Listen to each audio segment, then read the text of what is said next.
noticias, entrevistas, análisis y comentarios. Buenos días, vamos a hacer los arreglos. Buenos días, Omar, no sé si te puedes centrar un poquito, por Buenos favor. días. A ver, permítame. Qué bien. Estoy, Qué bien. me tuve que conectar el celular, tuve un problema. No, está bien. ¿Sí se me ve bien ahí? ¿Estoy centrado? Sí. Sí, digamos que sí. Sí, ahí fue. ¿Ahí fue? ¿Ahí? Sí. Mi estimado Perfecto, Omar gracias. Flyers, muy buenos días. Bienvenido a Noticias al Día aquí en LAFCO TV Digital, este servidor Jenson Lavalle, desde Puerto Viejo y desde Puerto Cayo, Raúl Zavala Mosquera.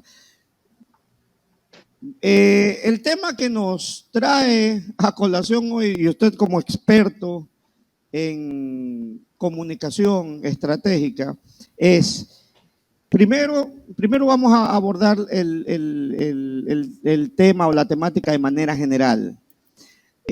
Hace un momento, al iniciar este programa, Raúl Zavala hablaba de una terminología que podría ajustarse a nuestros tiempos actuales, la infoxicación, la intoxicación de información. ¿Cómo usted ve ese panorama aquí en Ecuador respecto a todos los frentes que el ciudadano tiene o el usuario tiene que enfrentar informativamente hablando? Bueno, muy buenos días, Raúl, muy buenos días, Gibson, muchas gracias por el espacio. Acaba Raúl de dar un término que se debería incluir en los nuevos conceptos de comunicación digital, ¿no? La infoxicación.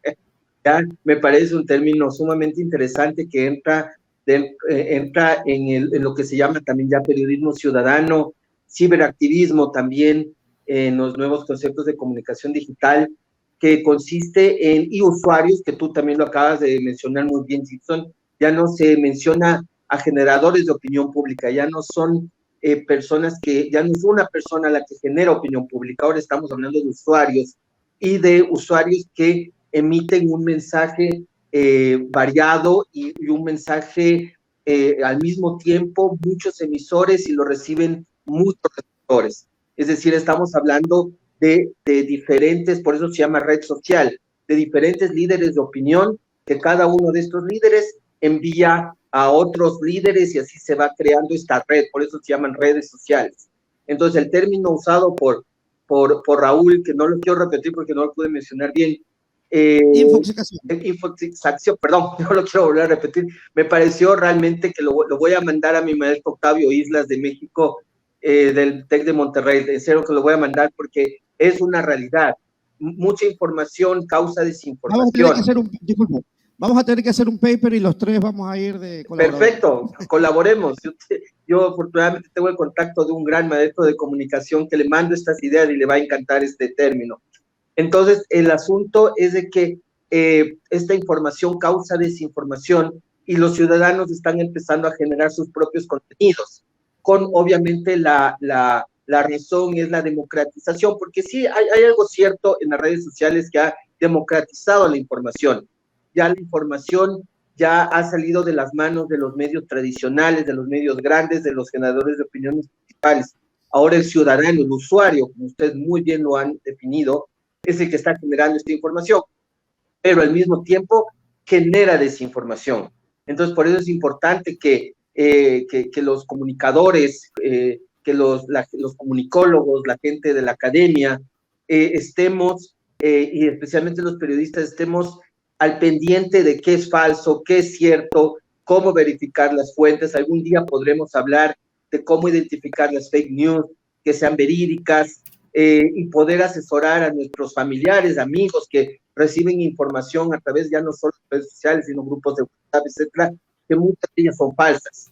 Entonces, el término con el que empezó Raúl es totalmente cierto. Vivimos una información muy tóxica, una información que no sabemos qué es verdad, qué no es cierto, qué no es verdad, y de ahí salen también los errores de comunicación estratégica que cometen hasta las mismas instituciones como el gobierno central o como la asamblea, que me encantaría referirme. Entonces, es completamente cierto lo que ustedes manifiestan. Ya, justamente Omar, sobre eso. Dale, Raúl. Omar, un gusto saludarte. Un gusto, Raúl. Sí, gracias. De algunos tiempos. Mira, aquí y dentro de de esta temática, acá con Jimson, toda la semana hemos conversado sobre los problemas de comunicación social que tienen las instituciones, los DIRCOM. Uno de los aspectos es, y lo consideramos desde una visión ciudadana, es que los comunicadores institucionales más se dedican a promocionar al funcionario que realmente a emitir datos, comunicados en función de nosotros, los ciudadanos, que nos permitan tomar decisiones. Y aquí he incluido yo algo que lo puse en uno de mis comentarios, y es que los funcionarios ahora se han convertido también en reporteros y comienzan a emitir información, viralizan la información. Tenemos las cibertropas que están trabajando fuerte y esto de acá aumenta el ruido, y a la final los ciudadanos terminamos generando bulos. Y ahí paso a otra expresión que también la estoy estudiando, que se llama la bulocracia. ¿Sí? Entonces, aquí mi pregunta es, desde los estudios que tú haces, desde la experiencia que tú haces, ¿cómo ir pensando ahora la comunicación social en todo este andamiaje de cosas, de tal manera que lo que nosotros recibamos y las decisiones que nosotros los ciudadanos tomemos puedan ser de utilidad y no solamente de entretenimiento, porque eso da la impresión de que es más de entretenimiento que de tomar decisiones, Omar? Sí, lo que tú estás comentando, como lo decíamos al principio, o sea, enfrentar o estar en contra de la ola que ha traído las TIC, las tecnologías de la información y del conocimiento, es estar, obviamente, ir en contracorriente. Hay que adaptarse a esta nueva tendencia. Como te decía, ahora ya hay el concepto de periodismo ciudadano, en el cual cada persona empieza a generar sus propios contenidos. Lo que tú has dicho es cierto, o sea, muchos funcionarios están ahora haciendo periodismo, o sea, ellos mismos envían sus noticias, ellos mismos las viralizan. Hay que entender que muchas de las autoridades no manejan ellos propiamente sus redes sociales. Aquí hay un tema de community manager y de gentes que manejan su imagen. Y es verdad, muchas veces esos asesores de comunicación o esos community o esos trabajadores que están atrás de una red digital, obviamente lo que más hacen es publicitar a esta persona y no ver su gestión como tal. Tal vez eso sería un poco aceptable en personas que manejen su propio, digamos, su propio negocio, su propia iniciativa, su propio emprendimiento, no habrá ningún problema. Pero en el caso que nos reúne ahora, se trata ya de un tema que afecta a la sociedad, un tema de autoridades políticas, de personas que sus decisiones nos afectan a los ecuatorianos de una u otra manera. Entonces, por ejemplo, el caso que tú refieres, ¿no? El caso de la asamblea. Yo creo que es un tema que yo hace mucho tiempo quería comentar y va alineado a lo que tú dices. O sea, por ejemplo, yo sé que es complicada la asamblea porque no es una sola autoridad, son 137 asambleístas, entonces son 137 autoridades y con ellos hay 137 comunicadores. Entonces, cada uno obviamente trata de afianzar la imagen de su asesorado, de su asambleísta en ese momento. ¿Cuál es ahí la falla? ¿Cuál es la falla? Que cada uno dispara por su lado, cada uno trata, como tú dices, de mejorar la imagen de manera independiente, pero no hay un lineamiento general. O sea, hay que entender como así sea la asamblea una institución colegiada, que hay un presidente, pero ese presidente es una elección de nombramiento temporal, pero que no significa que tiene mayor autoridad que el resto de asambleístas. Hay que manejar de una manera la comunicación de manera lineal. Y eso es lo que yo he escuchado. Un ratito, sí. Solamente un comentario rápido. Es lo que nosotros en los medios le conocemos como la línea editorial, nada más, que lo mismo debería ser en la asamblea, me imagino. Es eso, la línea editorial de la asamblea, o sea, los lineamientos de estrategia comunicacional de la asamblea. Hay que entender que el presidente es una persona de elección nominal. Entonces él, si bien es cierto, ejerce la representación jurídica ejerce la representación administrativa, pero no significa que tiene mayor poder que el resto de asambleístas en el sentido de autoridad. Entonces, la Secretaría de Comunicación, que yo he notado de la Asamblea, la atiende mucho al presidente de la Asamblea cuando tiene que atender primero a toda la Asamblea. Pero más allá de eso, yo en mi tiempo que estuve en la Asamblea, el año que estuve en la Asamblea, yo noté, y ha sido una crítica, recién la ex asambleísta Marjorie Chávez criticó al sistema de comunicación de la Asamblea porque no logró establecer lineamientos de comunicación que den a conocer el trabajo de la Asamblea, y también se estaba hablando de cómo mejorar la imagen de la Asamblea. No se va a poder mejorar la imagen de la Asamblea si se sigue manejando el mismo sistema de comunicación, ¿ya? Por ejemplo, es muy desordenado el sistema de comunicación de la Asamblea. La gente que trabajaba en la Secretaría de Comunicación, mis respetos, yo estuve en la Secretaría de Comunicación de la Asamblea y es un trabajo sumamente fuerte, pero es un trabajo desordenado. Entonces, ahí sí aramos en el mar. O sea, por más que nos esforcemos, la noticia que sale a las 8 de la noche es que la Asamblea tiene máquinas de café en los corredores. O sea, la calidad de información sigue siendo pobre, ¿ya? ¿Y eso es por qué? Porque no hay un lineamiento que diga, bueno, si bien es cierto, cada comunicador, cada despacho va a manejar su Twitter, sus redes sociales, pero aquí estamos en una institución coloquial que tenemos que manejar una línea general para dar a conocer a la gente lo que se hace, ¿ya? Entonces, si yo fuera secretario de la Asamblea soñando, yo diría, bueno, tenemos que sentarnos con los comunicadores de los 137 asambleístas o con los coordinadores de comunicación de cada bancada y decir, perfecto, no les queremos coercionar, lo que queremos poner es lineamientos. Entonces, las cosas positivas que ustedes hagan, envíennos para nosotros poderlas transmitir. Y además, no solo eso, sino que, por ejemplo, televisión legislativa. Alguna vez yo conversaba con un señor Edison Miño, que yo le recomiendo mucho que conversen con él, que es un conocedor de la historia de la Asamblea Nacional a profundidad. Él me decía que televisión legislativa, por ejemplo, quiere hacer el papel de un medio tradicional, y no es un medio tradicional. Ellos manejan una comunicación. ¿Cuál es la diferencia entre comunicar e informar? Informar es lo que hace el periodista, lo que haces tú, Raúl, lo que haces tú, Gibson, lo que hacen los medios de comunicación tradicional.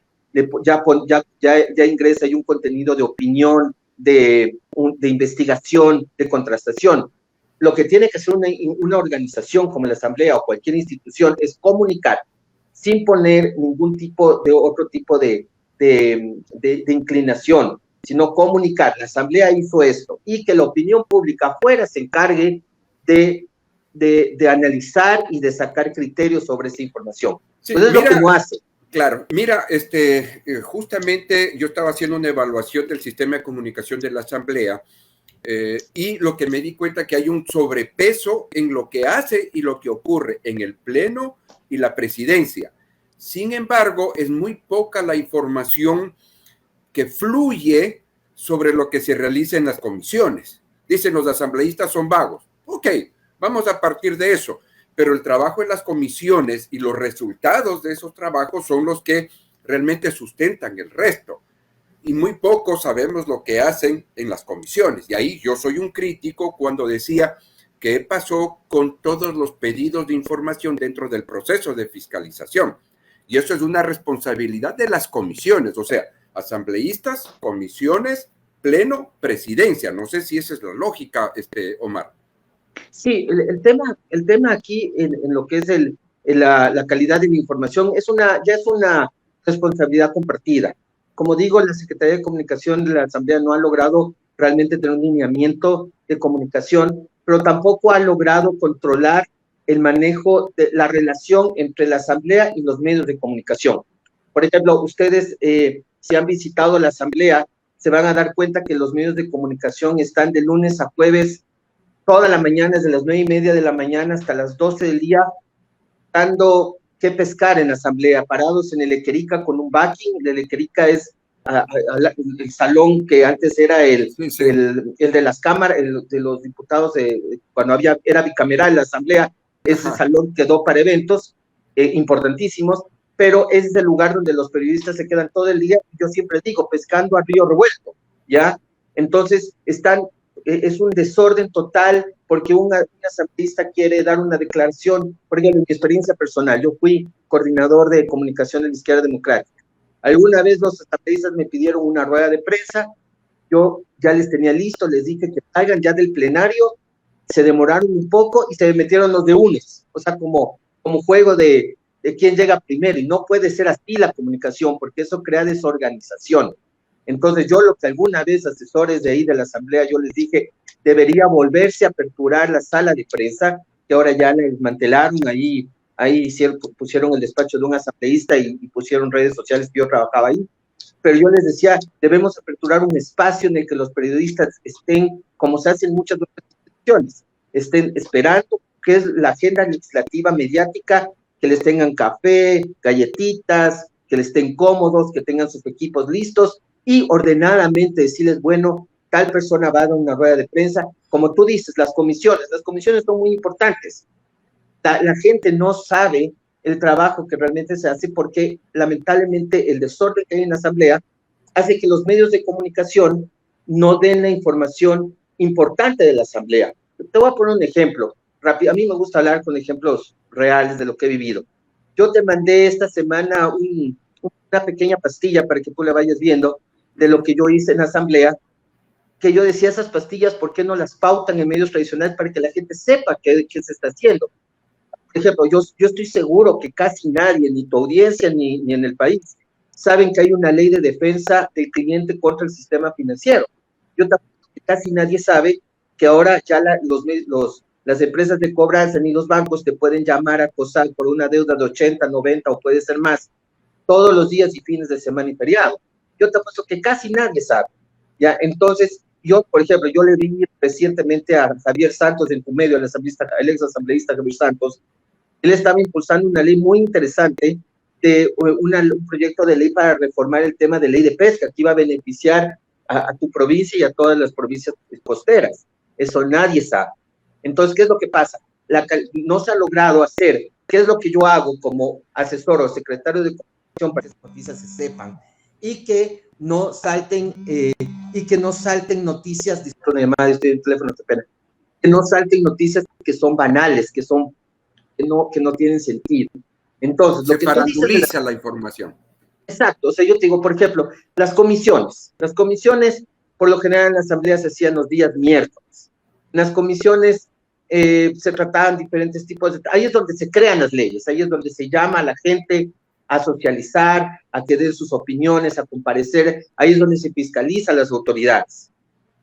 Tengo que aceptar que las comisiones las podía ver todo el mundo, espero que se mantengan así en la próxima administración, pero más allá de eso, empezamos. Depende el condumio para los medios, para ellos poder tener más rating a la que van, ¿me entiendes? O sea, si es que la comisión de Ana María Belén Bernal, que descanse en paz, era repleta de medios de comunicación. La comisión ahorita de juicio político repleta de medios de comunicación.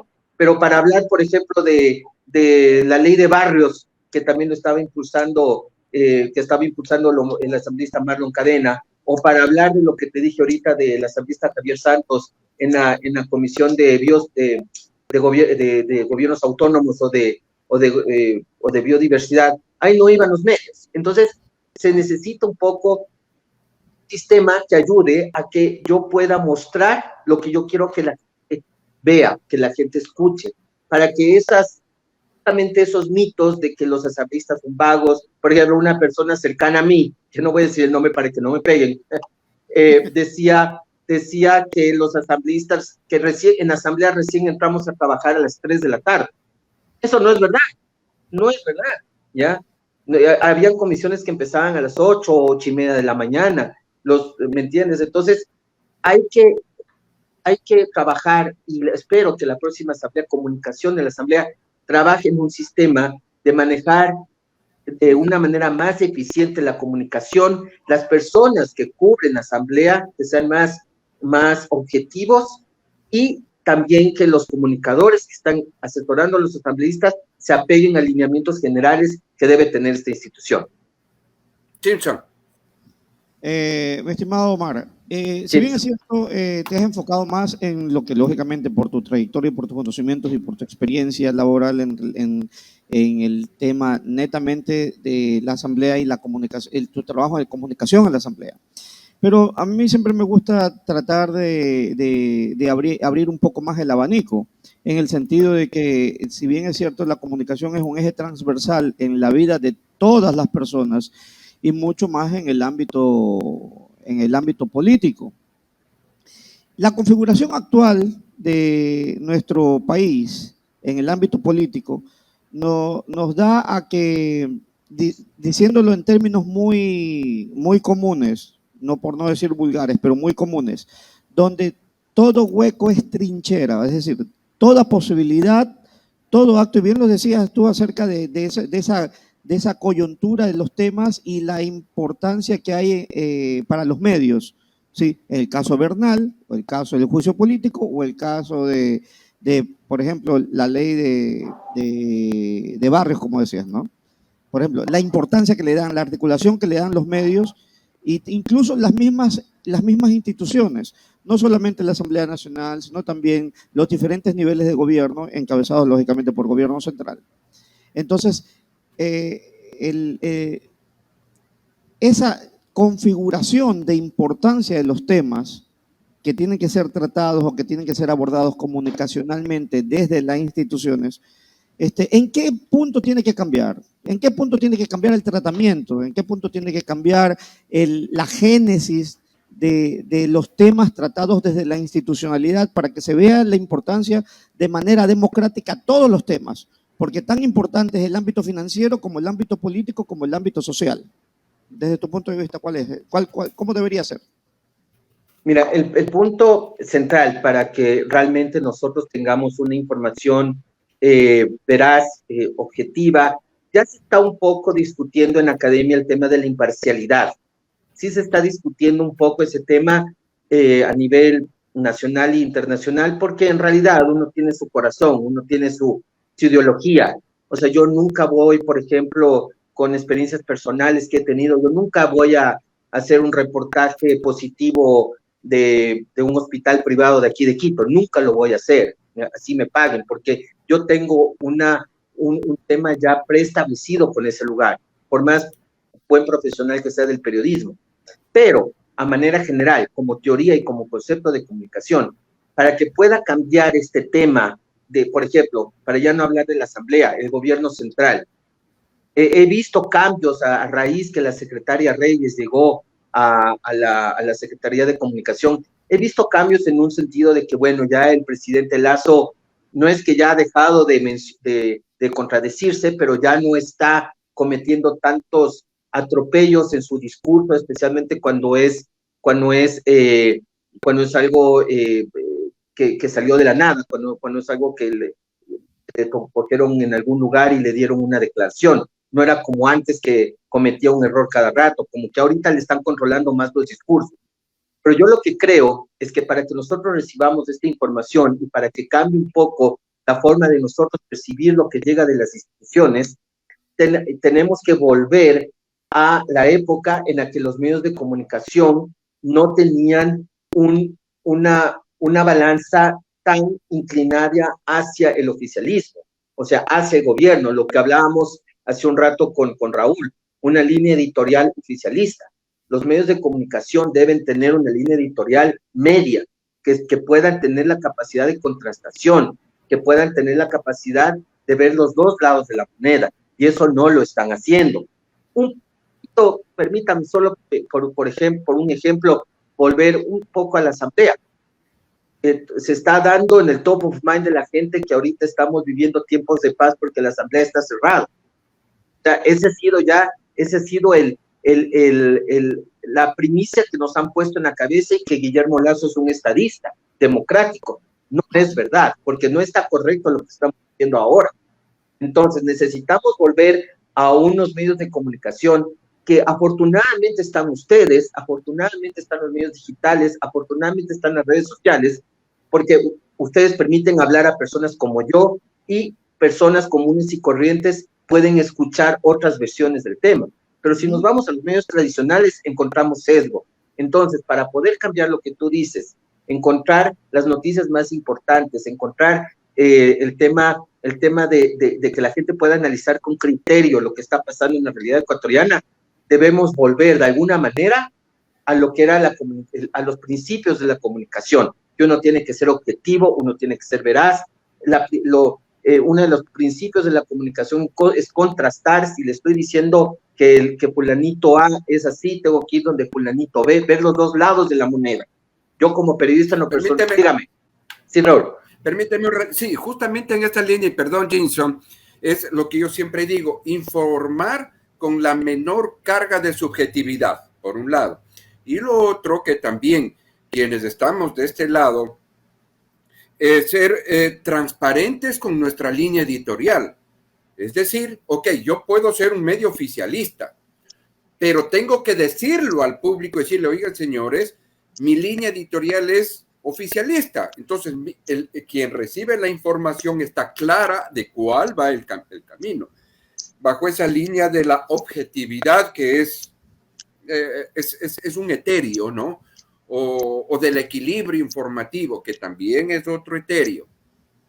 Entonces yo digo acá que también nos hace falta de lado y lado la transparencia en cuanto a nuestra línea editorial. Si usted es pro derecha, pro izquierda, pro lo que usted desee como informador, como comunicador, debería ser transparente y decirle al público, esta es mi línea editorial. Cuando usted escuche mi información es porque yo voy por acá. Creo que algo parecido sucede en los Estados Unidos con los medios de comunicación. Toman partido, pero lo dicen públicamente, Omar. Sí, y es verdad eso. O sea, por ejemplo, y esa frontalidad en la línea editorial también puede evitar que hayan conflictos. Por ejemplo, ahorita tú que mencionas de Estados Unidos, yo siempre veo CNN y veo el programa de Fernando del Rincón. Entonces, acá en el Ecuador, nuestros personajes públicos un poquito se les suben los humos casi a todos y creen que pueden hablar con Fernando del Rincón como hablan aquí con los periodistas, que muchos son hasta aliados o amigos. Y ahí es donde yo veo a veces las arrastradas, y perdón la expresión, que Fernando del Rincón les da y dice a nivel internacional, yo no hago relaciones públicas. Ya no vengan acá a hacer relaciones públicas. Acá yo vengo a preguntar lo que necesita tal o cual país. Lo mismo es internamente. O sea, nosotros sabemos que si es que vamos a ir a la televisora tal, a Canal 2 o Canal 8 en Quito y Guayaquil, vamos a ver que tiene una línea editorial más oficialista. Pero si voy a ir al canal público, a Ecuador TV, sé que a lo mejor, por ejemplo, con ustedes, vamos a poder hablar de un tema un poco más equilibrado. Pero lo que yo sí no estoy de acuerdo es que por ser oficialista o no oficialista, no se vea el contraste de otros lados de la moneda. O sea, yo no estoy de acuerdo con las declaraciones y permítame decir el nombre, de Carlos Vera, que dijo abiertamente la semana pasada que él no va a entrevistar a nadie del correísmo. O sea, es su programa y él es un periodista, un comunicador, no es periodista, un comunicador. Es su derecho. Y es el derecho de él. Pero hay un principio fundamental que Carlos Vera y muchos medios de comunicación no entienden. La información es un derecho. Ese es un principio fundamental. Uno tiene el derecho de informar y de ser informado. Entonces, cuando uno se dedica a este negocio de la comunicación, tiene que entender que está usufructuando o está sobre un derecho humano, un derecho de las personas. Entonces, un abogado puede decir, yo le cierro la puerta a este cliente, o yo he conocido abogados, una amiga mía abogada decía, yo no voy a hacer divorcios, yo no puedo separar familias. Es el derecho de ella, no hay ningún problema. Pero en el caso de la comunicación, uno no puede cerrar esas puertas. Entonces, lo que dice, sí, dígame. Sí, Omar, pero la cuestión es lo siguiente. Si bien es cierto, hay algunas cosas, a ver, todos creo que los tres formamos parte de una, qué sé yo, de una estructura de formación en comunicación en la cual hay líneas rojas que no tenían que salirse, no tenían que cruzarse. Una de ellas es ser muy evidentemente el sesgo o la parcialidad hacia uno u otro lado. El otro es acerca de la discriminación. Otra de las líneas rojas era justamente Bueno, hablamos de discriminación, hablamos de prohibición a no darle posibilidad de expresión a tal o cual sector o tal o cual persona. Pero vemos que ahora, gracias a esta democratización, incluso los medios como medios nacidos de la democratización de la comunicación, y eso no significa que tampoco sean democráticos, porque también se ven algunos casos donde hay medios sectorizados, o sea, medios alternativos, medios digitales, muy sectorizados o muy sesgados, o que se dirigen solamente para dar a conocer una sola parte de esa verdad o de esa realidad. Pero volviendo a la pregunta, justamente ese tipo de cosas, esas líneas rojas son las que ahora muy fácilmente se traspasan o no se toman en cuenta porque se enarbola la bandera de la democratización de la comunicación, de los derechos por sobre todo, como bien lo había dicho Raúl, acerca de la posesión de Vera y su derecho como comunicador a hacerlo. Es decir, si yo quiero, entrevisto a tal o cual persona y a mí nadie me va a obligar a hacerlo. O sea, son esas líneas rojas que los medios de comunicación hace 30 años no pasaban. ¿Cómo enfrentamos desde el punto de vista estratégico que esta situación, por ejemplo, ya viéndolo desde el otro lado de la cerca, es decir, cómo un funcionario o cómo un candidato o cómo un ciudadano enfrenta ese tema estratégico en la comunicación? Sí, a ver, a lo que tú dices, ¿cómo enfrenta un candidato esto? ¿Cómo enfrenta un candidato que simplemente un periodista de renombre que nos subiría un rating de 3, 4, 5 puntos por estar ahí y nos dice no entre? ¿Cómo enfrentaría eso? ¿Cómo yo lo enfrentaría? Diciéndolo.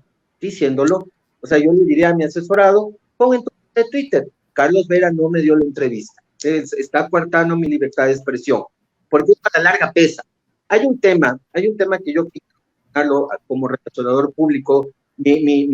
Siempre mi fuerte ha sido gestión de medios y Raúl es testigo que por años le he molestado por entrevistas y por espacios, pero ese ha sido mi fuerte, ¿ya?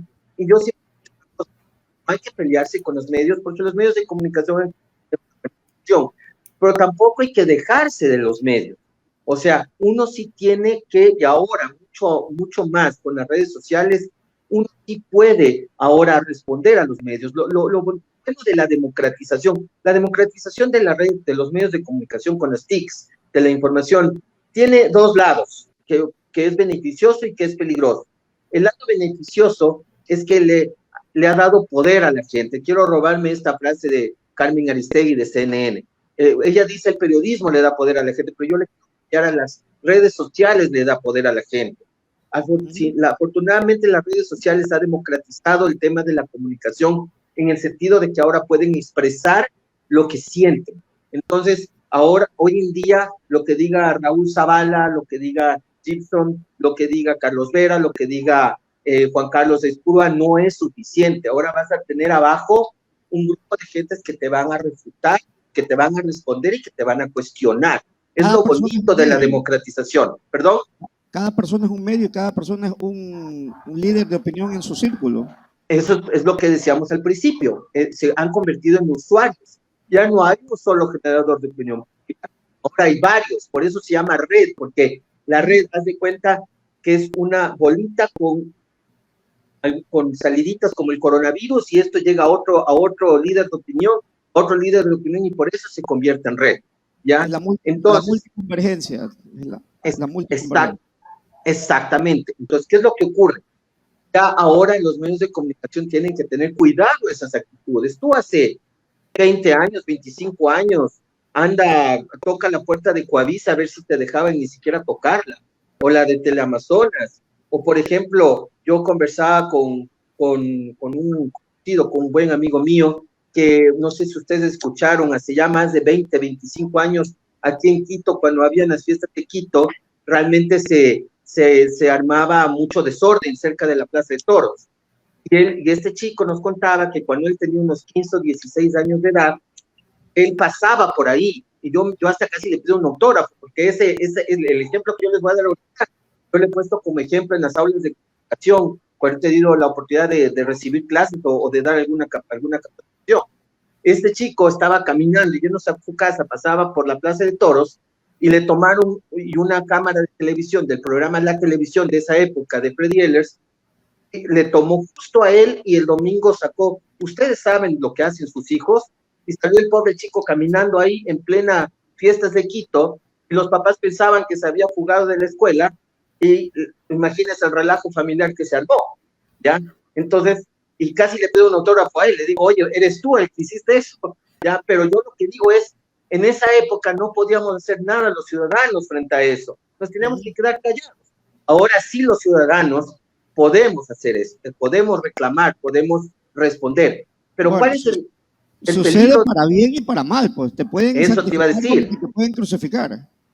Eso te iba a decir, que es lo malo de la democratización, que lo que decía Raúl muy inteligentemente, hay información muy tóxica, demasiado tóxica, hay información que muchas de esas son fake, son basura, entonces, y te pueden dañar la imagen y la reputación, ya te puede absolutamente dañar la reputación. Yo te digo una cosa, ahorita está en los medios nuevamente Freddy Carrión, el ex defensor del pueblo, ¿ya? Y la esposa de Freddy Carrión está haciendo gestiones ya a nivel internacional para tratar tratar de darle un habeas corpus a Freddy Carrión. Yo un poco conocí el tema porque en la asamblea yo estuve en el juicio político de él, vi el video, todos lo vimos, pero ¿quieres que yo te sea sincero en una cosa? Más que la justicia le está castigando las redes sociales, ¿ya? Entonces, ese es un peligro, no sabemos si hubo violencia o no hubo violencia, se supone que si hubo violencia, por eso está arrestado. Está muy mal que funcionarios públicos estén en estado alcohólico y estén haciendo violencia doméstica, está muy mal, eso se tiene que erradicar, pero como me decía un amigo abogado, los medios de comunicación social se han puesto juez y parte. Entonces, por eso es nuestra responsabilidad de los tres y de todos los medios, de todos los periodistas que estamos en este país y que queremos que haya una información veraz, velar porque esa información llegue de manera real. Por ejemplo, yo a diario, yo un poco estudié un tiempo el tema de las fake news y yo me di cuenta, por ejemplo, que hay noticias no muy importantes, pero que salen en medios internacionales y sacan hace 2 semanas, hace 3 semanas, y los medios tradicionales ecuatorianos que ya tienen su versión digital, por rellenar el espacio, ponen noticias viejas. Y yo les comento, esta es una noticia vieja de hace casi un mes. Entonces, uno tiene que tener esa habilidad y ese conocimiento para poder enfrentar el lado positivo de la democratización y el lado negativo de la democratización. Pero eso nunca puede ser excusa para que los medios de comunicación sesguen, para que digan, no, yo a ti no te dejo hablar porque no pienses igual. Ya, eso no es excusa. Yo creo que ahí nos vamos en contra de lo que es el periodismo y de lo que es la comunicación. Omar, ya de mi parte, como para finalizar, conversábamos Muchas también gracias, con Jimson, conversábamos con Jimson en estos días sobre el rol del canal de la Asamblea, y hablando de estos temas, y que en este proceso inusual de muerte cruzada, sí, se cesó el trabajo de los asambleístas, pero no se suponía que debería eliminarse todo lo que pasa dentro de la Asamblea. Y yo defiendo, todavía lo defiendo, la opción de por qué salió del aire el canal de la Asamblea. Porque no es el canal de los asambleístas, es el canal de una institución que tiene archivos, que tiene información importante y que de una u otra manera es parte de todo este ecosistema de la información pública. ¿Por qué quedó fuera del aire? ¿Acaso ya no pasa nada? ¿Ya la Asamblea no tiene archivos? ¿Acaso la Asamblea, los procesos históricos del legislativo ya no existen como para mantener con vida la información desde la Asamblea? Omar, ¿cuál es tu opinión con respecto a este silencio del canal de la Asamblea? Bueno, a nivel de Secretaría de Comunicación, había que entender que se dividía en televisión legislativa, la radio de la Asamblea contenidos y redes sociales. Ya. La que se mantiene aún de lo que yo lo he escuchado en mi vehículo cuando me traslado, sigue, y seguramente es porque es frecuencia, es una frecuencia que está concesionada, me imagino, sigue funcionando la radio de la Asamblea. Pero la radio de la Asamblea ahorita están solo poniendo música, bajaron toda su programación, que no estoy de acuerdo con lo que tú dices, la programación tenía que haber seguido, ¿ya? Yo interpreto que es por lo que no hay cómo entrar físicamente al Palacio Legislativo, ya solo pueden entrar las 80 personas que eran de nombramiento, y lamentablemente en lo que es comunicación casi nadie tenía nombramiento, casi todos eran de contratados, de contrato ocasional. Creo que había un camarógrafo, y ni siquiera los camarógrafos, estaban 6 años y me decían que no tenían nombramientos. Wow. Pues la televisión legislativa, sé que tenían un canal de señal abierta, pero ellos lo manejaban todo a través de redes sociales, a través de Facebook, especialmente Facebook Live. Pero como no hay nadie quien físicamente cargue esa información, y lo que tú dices, se podría aprovechar este tiempo de paz, llamémoslo así, para que, por ejemplo, yo dije un proyecto en la Asamblea, y perdón que vuelva a la Asamblea, ya que me preguntas, que lo quería trabajar con Edison Niño, que les vuelvo a decir, si quieren invitarlo a él para hablar de la historia de la Asamblea, no de la parte política, él conoce todo. Yo tenía con él un proyecto de justamente hablar de la historia de la Asamblea, que la gente conozca, ahí está la primera partitura original del himno nacional del Ecuador, ¿ya? Que se encuentran ahí todas las constituciones, la primera constitución de 1830, sí, de 1830. Es decir, hay una historia grandísima detrás de la Asamblea que no se la cuenta. Entonces, lamentablemente, como se manejaba en redes sociales, yo estoy ahorita especulando, no hay quien cargue eso. Pero a pesar de que no hay quien cargue, y aprovechar lo que mencionaste de televisión legislativa, yo sí creo que televisión legislativa, ellos quieren manejarse como un medio de comunicación. Ellos no son un medio de comunicación, ellos son un medio institucional y deben manejarse como un medio institucional. Entonces ellos, ojalá, exacto, entonces ojalá que la próxima Asamblea revea cómo se maneja televisión legislativa para que sea una información netamente de la Asamblea, con un tipo de diálogo, no hablando como si vieran todo el país. Yo no creo que la gente se conecte a ver el plenario de la Asamblea, o sea, realmente a la gente yo no creo que le interese ver eso, ¿ya? Sí, pero que llega de otro modo. Ahí vamos a tener que poner un punto de orden, no a ti, sino a lo que pones como referencia. Fueron récords de audiencia de esas emisiones, en este caso el canal de YouTube de la Asamblea, cuando era el juicio político. Cuando fueron los juicios políticos, fue récord de asistencia, récord de visualizaciones, me refiero. Sí, el juicio político versus el resto de plenarios y de sesiones y de comisiones que han habido a lo largo del año. Otro que tuvo bastante audiencia fue lo de Freddy Carrión, también lo del Contralor Celi. El tema, ¿sabes qué? Es la forma de la gente, o sea, cómo la televisión legislativa debe vender su producto, ¿ya? Por ejemplo, ellos deberían acercar a las personas, permitir que las personas ingresen a la televisión legislativa y puedan dar sus opiniones y mejorar el tema de la comunicación definitivamente. O sea, a ver, te voy a poner un ejemplo coloquial ya para ir, yo sé ya por el tiempo, y esto con la experiencia mía de trabajo, alguna vez estábamos en el juicio político del Consejo de la Judicatura, trataba de hacer el minuto al minuto, específicamente cada minuto a minuto textual lo que van diciendo en el plenario de la Asamblea a Twitter. Entonces, fue una sesión que duró casi hasta las 2 de la mañana, y a la 1 de la mañana yo ya estaba cabezón, cansado, ya estaba esperando que se acabe la sesión. Y el que hacía voz en off en televisión de la Asamblea, obviamente yo seguía la sesión a través de Facebook Live, dice, bueno, a todos nuestros amigos que se conectan a la sesión del Pleno de la Asamblea Nacional, continuamos con la sesión tal. Era la 1 de la mañana. O sea, si hay gente que no le interesa lo que hace la Asamblea a las 10 de la mañana o a las 3 de la tarde, ¿quién se va a conectar a la 1 de la mañana? Entonces yo lo que digo es que hay que cambiar hasta el lenguaje, el guión, para que sea realmente una comunicación organizacional que logre llevar a la gente lo que se necesita saber y que las noticias no sean los asambleístas van a hacer teletrabajo o no, o las máquinas degustadoras de la asamblea es otro nuevo caso de corrupción, o el asambleísta vino vestido de esta manera y el otro asambleísta vestido de otra manera, salir de esas superficialidades y realmente tener una comunicación organizacional que impacte. Espero que esta entrevista llegue y que hayan esos cambios, existan esos cambios. De mi parte, gracias, Omar. Seguiremos conversando y estamos en contacto. Raúl, muchísimas gracias por el espacio, Gibson, ha sido una entrevista muy bonita, espero haberles aportado en algo y que tengan un lindo fin de semana.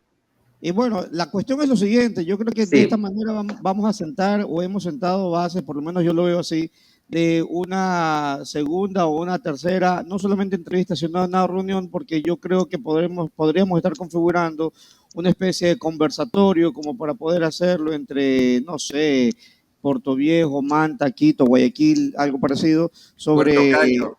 estos temas que estamos hablando y que lógicamente tienen y deben de ser supremamente utilizados y usados, consumidos y asimilados para crear esos cambios en la comunicación.